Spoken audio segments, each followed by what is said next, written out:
Hello everyone and welcome back to my channel. This is Danrie from Crafty Giving, and in today's video I'm going to share how you can get rid of all those buttons that you've been saving for many years.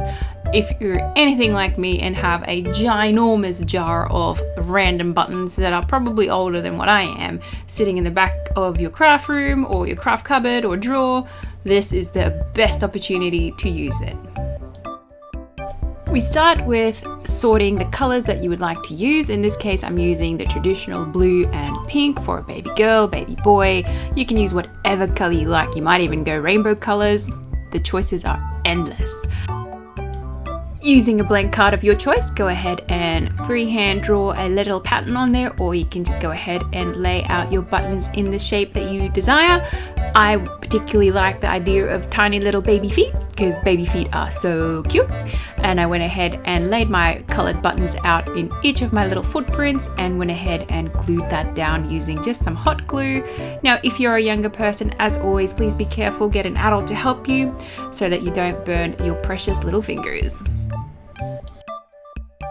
Just thinking out loud, this might even make a really fun project to make a larger version on a canvas of some sort, or even a picture frame where you can really capture that baby foot essence for someone that you love that are about to have a little baby, or even if you yourself are having a little baby soon and want to decorate your baby shower or baby's nursery. This is just such a fun idea. Look how cute that little pink foot is. Here I've gone ahead and started the exact same process but with my blue buttons, and making sure to sort of lay out my buttons to make sure they're different sizes, different shades of blue. It creates such a nice interesting feature to have the different buttons. Or you can go the same buttons, same size or same shape for a more uniformed approach. This is totally up to you. You can be crafty with your giving in any way, shape or form you like.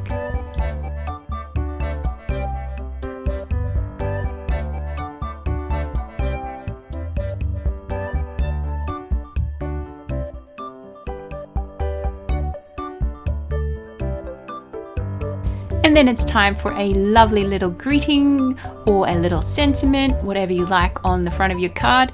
If you have a beautiful handwriting, you can even do this by hand. However, I do not have a beautiful handwriting, so I did choose to go with a little stamp instead that said "cute as a button," because I also like a good pun. And there you have it, a really simple, easy way to use up your buttons, do something special for someone having a baby soon. You can write a beautiful message in there. If you are making a frame, you can wrap that up, and that's something that your loved one can keep for a very long time, and the baby might even enjoy that when they grow up as well. If you like this video, please give it a big old thumbs up. Leave me a comment down below. As always, I make videos on handmade gifts and other fun DIY projects. Please subscribe for more, and I thank you very much for watching. Remember to be crafty with your giving, and I'll catch you next time. Bye!